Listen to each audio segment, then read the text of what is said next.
Korg Prologue. C'est la version 8 voix que j'ai aujourd'hui. Korg vient juste d'annoncer son nouveau synthé, le Prologue. Deux versions disponibles, une version 16 voix et une version 8 voix. Aujourd'hui, je me propose de tester avec vous la version 8 voix. Yes!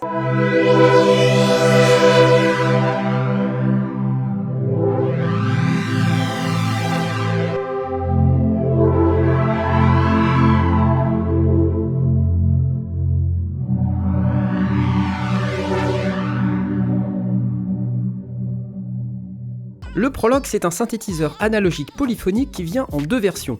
Une version 49 touches avec 8 voix de polyphonie et une version 61 touches avec 16 voix de polyphonie. La version 16 voix vient avec un sélecteur de timbre en face avant et un compresseur analogique. C'est une machine superbe avec ses deux flancs en bois, sa façade en alu noir, non vraiment c'est top.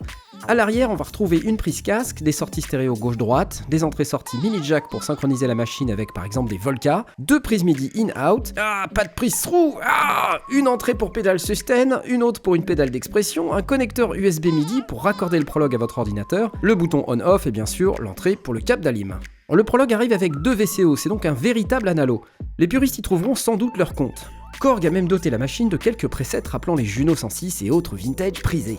Mais il intègre aussi un oscillateur numérique que Korg appelle le Multi-Engine. Et surprise, Korg indique que les tables d'ondes seront modifiables directement par l'utilisateur, et tout cela au travers d'un logiciel que Korg fournira prochainement pour Mac et PC. Autre fonctionnalité très intéressante, le Prologue peut jouer deux timbres différents, un principal et un secondaire appelé Main et Sub. Ces timbres pourront jouer soit en mode split, c'est-à-dire main gauche, main droite, ou en mode superposé. Et il y a un mode intermédiaire qui s'appelle Crossfade. Très utile pour créer des sonorités complexes avec une couleur à la fois analogique et numérique. Et du coup, on se retrouve avec un synthé bitimbral.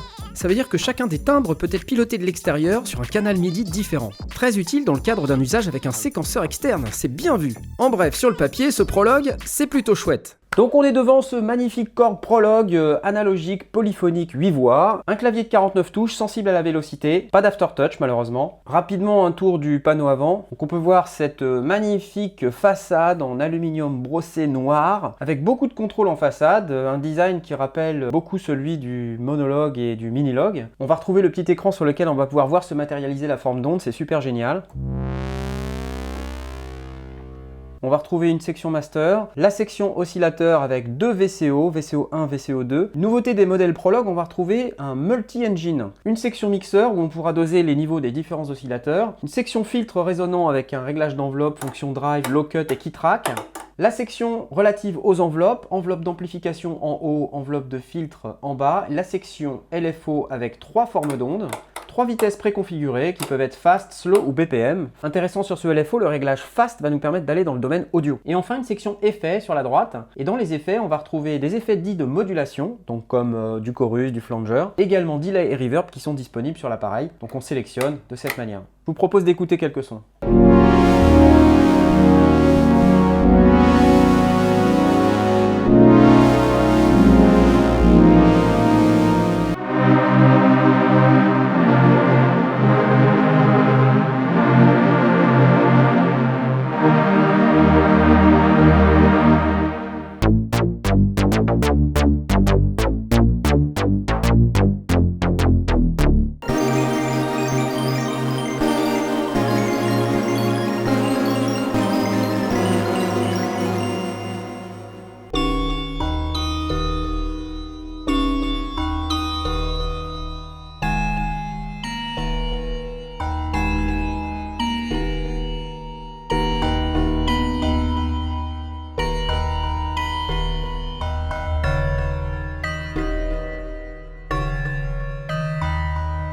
Donc comme c'est un analogique avec des VCO, il a besoin d'être accordé. Il y a une séquence d'allumage qui permet d'accorder les oscillateurs entre eux, donc bon à savoir, si vous êtes pressé par le temps et que vous voulez allumer votre synthé et jouer immédiatement, bah non, il faut attendre un petit peu que le synthé rentre dans sa phase d'auto-tuning. La navigation est assez intuitive. Au-delà des contrôles en face avant, le Prologue propose aussi de nombreux réglages dans ses menus. On peut se déplacer dans les différentes pages en utilisant ces boutons, chacun représentant une catégorie de paramètres. S'il n'y a pas non plus 50 menus, il y a quand même certaines fonctions relativement enfouies. Mais on va dire que globalement, ça se passe assez bien. Perso, j'aurais apprécié un peu plus de sérigraphie sous les boutons, histoire de savoir à quelle page correspond quel bouton. Cela dit, c'est vraiment pénalisant pendant les premières heures, mais une fois qu'on a commencé à connaître la machine, ça se passe relativement bien. Alors, je vais vous passer les détails des configurations de chaque menu. On va retrouver les sempiternels menus de configuration globaux, pas de quoi fouetter un chat, honnêtement. On va s'arrêter sur quelques-uns d'entre eux. Donc les boutons qui sont ici vont vous permettre de naviguer dans les différentes pages du synthé. À chacun, vous allez avoir une page qui va être dédiée. Quand je rentre dans le mode Edit, j'ai ce menu ici, Programme Edit, Function ou Global Edit. J'ai dans le menu Function, vous voyez que j'ai 4 pages et quand je vais sur la première, il me propose de faire un init programme. Et donc comme je suis sympa, j'y vais, je presse Write. Et là j'ai un programme de base qui va me permettre d'aller commencer à construire mon patch. Premier oscillo, dents de scie, triangle, carré. On a un réglage ici qui permet d'aller changer d'octave. Et donc la même chose sur l'oscillateur numéro 2. Et grâce au pitch, vous allez pouvoir accorder les deux oscillateurs entre eux. Voilà, ces deux oscillateurs, ils ont un réglage de shape. Et ça, c'est assez intéressant. Je vous montre le réglage shape sur le dents de scie. On voit sur le petit écran un peu comme pour le Minilogue qui se passe sur la forme d'onde quand j'utilise le bouton shape. C'est assez sympathique. Et on a des comportements de shape qui sont différents en fonction de la forme d'onde. Voilà. Voilà, sur le carré, ça fait un réglage de pulse et le bouton shape sert de pulse width, donc de largeur de pulse. Donc une fois qu'on a dit ça, on peut régler les deux oscillateurs à sa guise, en fonction des goûts de chacun. Comme j'ai dit, la killer feature, c'est le fameux multi-engine. Donc dans ce multi-engine, on a un réglage user, comme je vous ai dit, on va pouvoir charger ses propres formes d'ondes. Il y en a quelques-unes de préchargées. Waves.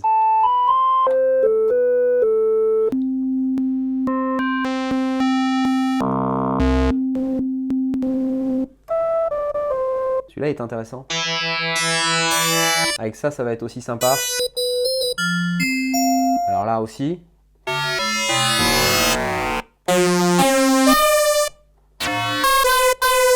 J'adore les noms. Creep, throat. Et puis vous avez des réglages un peu plus noise.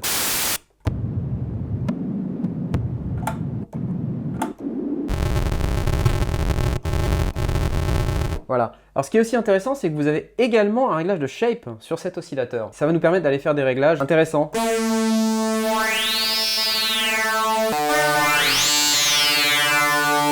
Dans cette zone, on va pouvoir affecter l'enveloppe qui s'appelle EG pour Envelope Generator au pitch. Grâce au bouton Int qui est là, Intensity, on va pouvoir lui dire à hauteur de combien on veut que ça agisse sur le pitch.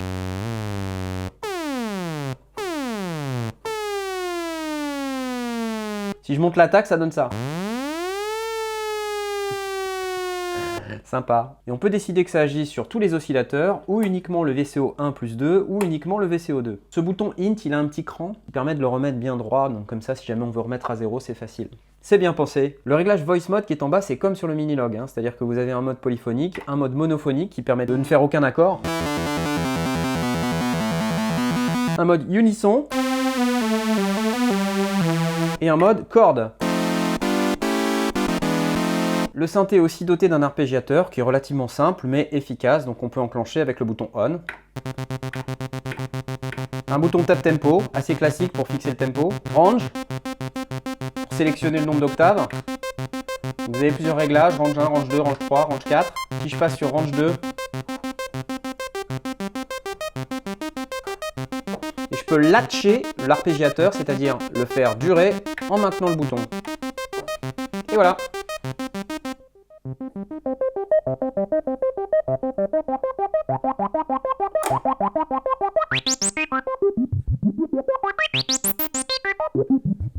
Un truc intéressant, vous avez ce bouton Cross Mode Depth. Et ça va permettre de moduler l'oscillateur 2 avec l'oscillateur 1. Très très intéressant pour faire de la FM.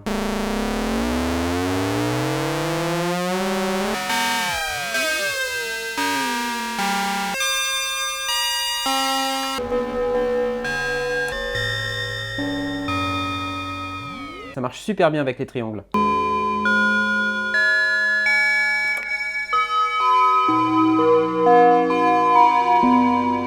Alors à noter que les deux oscillateurs peuvent être synchronisés et peuvent aussi fonctionner en mode ring.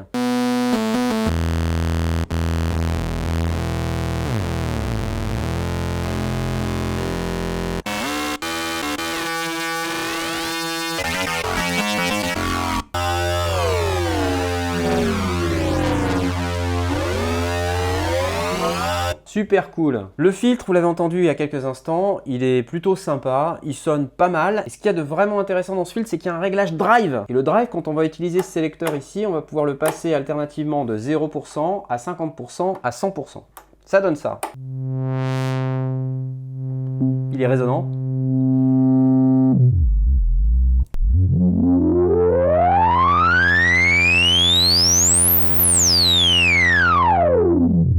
Drive à 50%.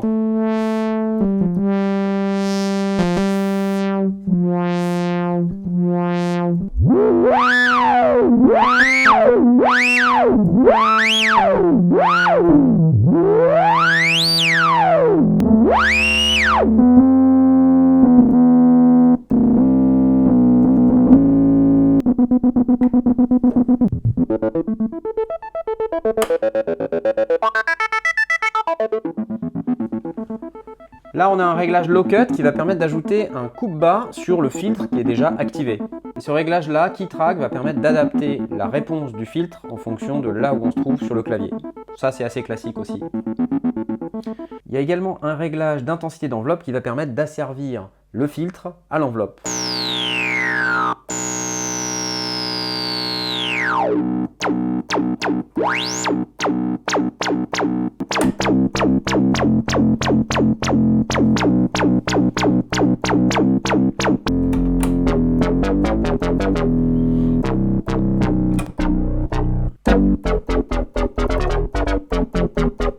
Ouais, c'est pas mal.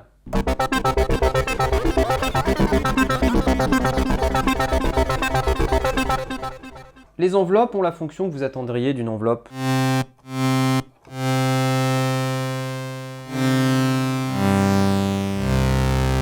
Et la même chose pour l'enveloppe de filtre, à partir du moment où on a réglé le cutoff sur une valeur relativement basse et qu'on a mis un petit peu d'intensity, on va pouvoir faire la même chose sur la cutoff du filtre.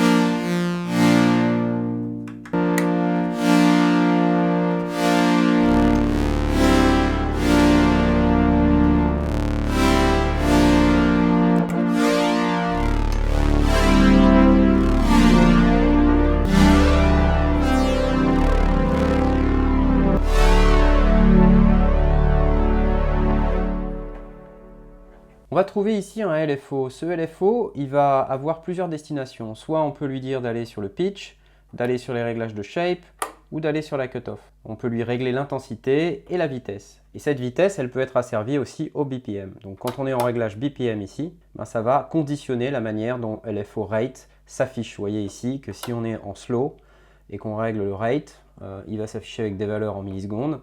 Quand on est en BPM, il va s'afficher avec des valeurs musicales. Et vous avez évidemment les réglages de wave classiques pour aller choisir soit une forme d'onde en dents de scie, un triangle ou un carré.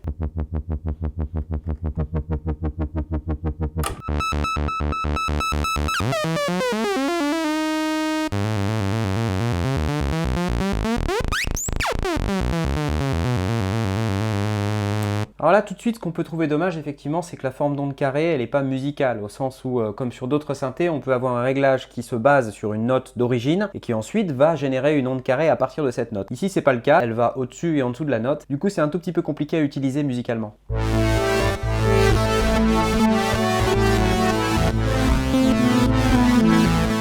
Bon, cela dit, on s'en sort quand même, hein, vous voyez, ça marche. On s'arrête un petit peu sur la section effets. Donc dans cette section effets, comme j'ai dit tout à l'heure, des effets dits de modulation et des effets dits de spatialisation, c'est-à-dire delay et reverb.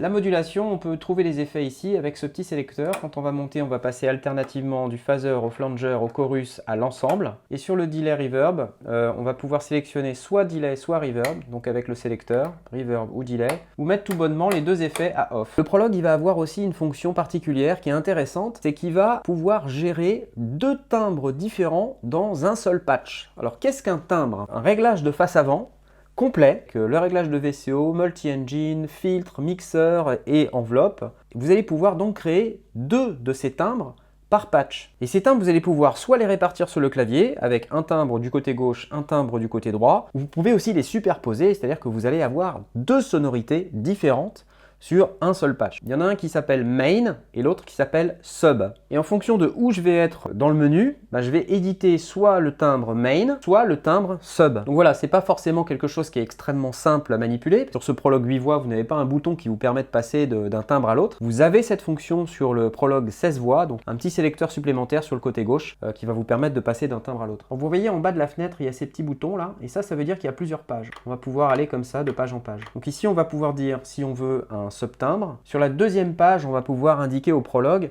quel timbre on veut éditer. C'est-à-dire que quand on va manipuler les boutons sur la face avant de l'appareil, c'est ce réglage qui va déterminer quel est le timbre qu'on est en train de modifier. Quand vous allez vouloir modifier un son qui contient plusieurs timbres, il ne faudra pas oublier d'aller dire au Prologue quel timbre vous voulez modifier, si vous voulez modifier le timbre main ou si vous voulez modifier le timbre sub. Si vous n'êtes pas sur le bon, vous pouvez par exemple modifier quelque chose et vous dire « Ah mince, j'ai pas modifié le bon timbre !» Ça c'est peut-être le truc qui est un tout petit peu pas pratique, mais voilà. Donc on peut choisir différentes valeurs, on peut choisir soit d'éditer le main et le sub en même temps, soit d'éditer juste le sub ou d'éditer juste le main. Point intelligent, c'est qu'au moins, main et sub sont aux deux extrémités du réglage. Imaginez-vous dans le feu de l'action, vous êtes en train de faire un truc sur votre son, et puis soudain vous vous dites « Zut, je veux éditer la cut-off du sub. » Ah! Je vous fais la séquence. Édite, page 3, sub. Facile. Non, pas facile. Bon, ok.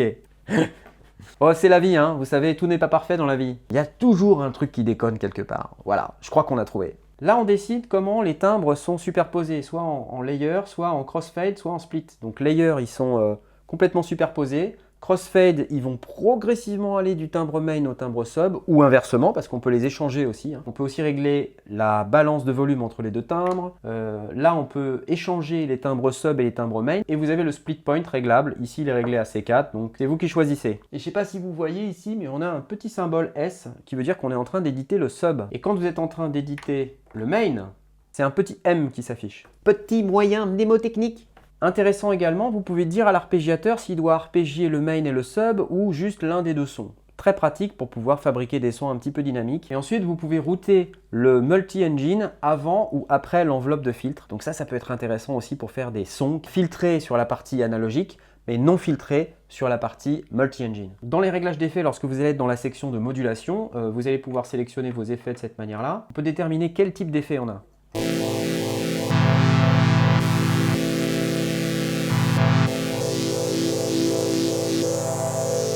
Oh!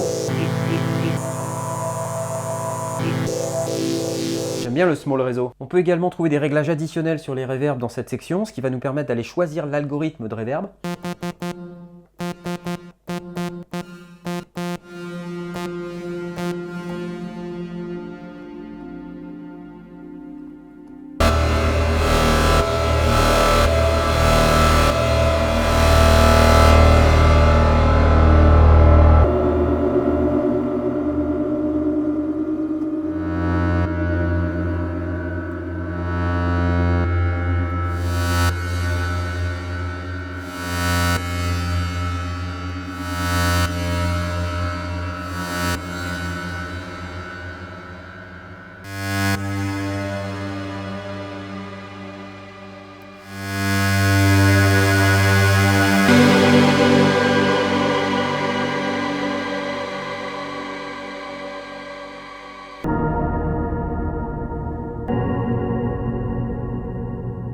Bon, il y a des belles reverbs quand même.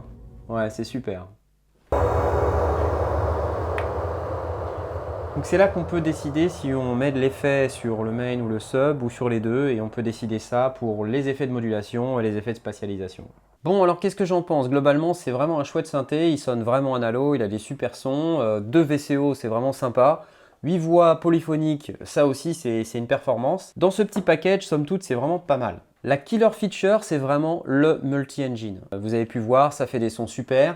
La section effets est vraiment hyper bien fichue. Vous avez de très très beaux effets. Je dois dire que les reverbs, pour moi, sont parmi les meilleurs que j'ai pu entendre sur un synthétiseur. Rien que pour ça, franchement, Korg, chapeau, quoi. C'est vraiment super. Un truc hyper sympa également, c'est que les oscillos, grâce à leur fonction shape, vont vous permettre d'atteindre des sonorités qui sont hyper cool. Donc le bouton Shape, il a vraiment du caractère, et ça c'est plutôt cool pour ce qui est de la synthèse sonore. Alors c'est vrai qu'on aurait aimé avoir une sinusoïde, on aurait aimé avoir un sub, on aurait aimé avoir tout ça, mais on les a pas. Bon, voilà, la vie, comme j'ai dit, c'est pas parfait, on peut pas tout avoir. La fonction Cross Mode Depth va vous permettre d'apporter une dimension FM à vos sons, et ça c'est vraiment pas à négliger. Donc en termes de conception sonore, moi je dirais que ce Prologue, il est vraiment très réussi, honnêtement. Le filtre, il est bien, mais moi je le trouve un tout petit peu en dessous par rapport au reste de la machine, et on gagnerait à avoir un filtre qui a encore un tout petit peu plus de caractère. Alors maintenant, une fois qu'on a dit ça, la fonction Drive est quand même là pour donner un petit peu de punch, mais j'ai un tout petit goût de trop peu sur ce filtre. Les enveloppes, j'ai pas grand chose à en dire. C'est vrai que sur les synthés de la concurrence, on est capable de faire plus de choses avec ces enveloppes, par exemple de pouvoir faire du multitrig ou de pouvoir les louper, de pouvoir les synchroniser, de les transformer en LFO, enfin tout ce genre de choses. Cela dit, ça reste utilisable pour des enveloppes, ça fait ce qu'on attend que ça fasse.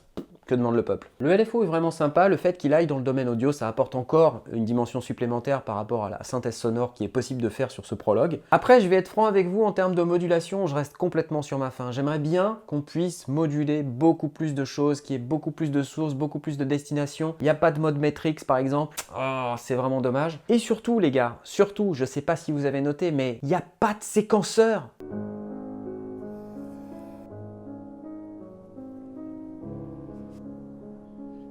Ah! Le dernier truc qui est légèrement ennuyeux, mais bon, c'est pas extrêmement grave honnêtement, c'est cette question d'édition du main et du sub. Le fait qu'on ait ces deux timbres qui soient disponibles sur le clavier, avec soit du split, soit du layer, soit du crossfade, c'est vraiment super comme feature. Par contre, en termes d'édition, c'est pas forcément très pratique de devoir aller dans l'edit menu, d'aller appuyer sur la page 3 2 fois, et puis ensuite de pouvoir tourner le bouton pour pouvoir se dire qu'on est en train d'éditer le main ou le sub. Ah si, j'ai quand même un dernier point, les traces de doigts. Le pauvre Prologue, je l'ai complètement salopé, quoi, donc c'est horrible. Vous voyez que sur la vidéo, c'est pas super, hein, ça. C'est vrai que ce que moi je vais considérer comme des manques sur le plan des possibilités de modulation, c'est probablement à mettre sur le compte de mon exigence personnelle complètement délirante. C'est un peu le problème d'être un geek de synthé. On finit par en demander beaucoup trop. Mais si on regarde bien, le fait d'avoir deux timbres multiplie la complexité des sons par 2. Et ça vous offre autant de possibilités de modulation. Et franchement, bon, c'est vrai que les effets sont super. Donc globalement, un synthé aux possibilités de synthèse boostées aux stéroïdes grâce au multi-engine, aux deux timbres et aux effets super léchés. C'est sûr, il n'est pas parfait, mais il a toute sa place sur le marché. Côté prix, on pourra trouver sur le marché une version 8 voix à 1499 € et une 16 voix à 1999 €. Bon, les prix ça évolue souvent, donc vérifiez bien avant d'acheter. Alors ce Prologue, qui devrait globalement être disponible dans les bacs pour le mois de mars, il est d'ailleurs en précommande chez mon copain Michno. Si vous voulez soutenir les sondiers, achetez chez eux, ça nous fait gagner de l'argent pour faire plus de vidéos, sans vous coûter un centime de plus. Par contre, très important, si vous voulez acheter chez Michno, passez bien par le lien qui est disponible dans la description, sinon on n'a que dalle. Si vous souhaitez nous soutenir encore plus fort, vous pouvez aussi le faire via Tipeee, c'est une plateforme de pourboire française, où vous pouvez, si vous le souhaitez, verser de petites sommes comme 1 ou 2 €. Ça a l'air de rien, mais ces pourboires nous aident à acheter du matos, à nous déplacer sur des événements et vous apporter encore plus de contenu sympa. Alors pensez-y. N'oubliez pas non plus d'écouter Les Sondiers, c'est notre émission lundi madère, c'est en live à 20h30, tous les lundis donc. On y parle audio numérique et technique du son avec quelques acolytes. Vous pouvez aussi nous suivre sur Facebook, Twitter et Instagram. Alors bref, vous pourrez pas dire qu'on vous l'a pas dit, hein. Allez ciao, sur ce, moi je vais jouer du Prologue, parce qu'il va bien falloir que je le ramène, hein. Je peux pas tout garder, après je suis ruiné.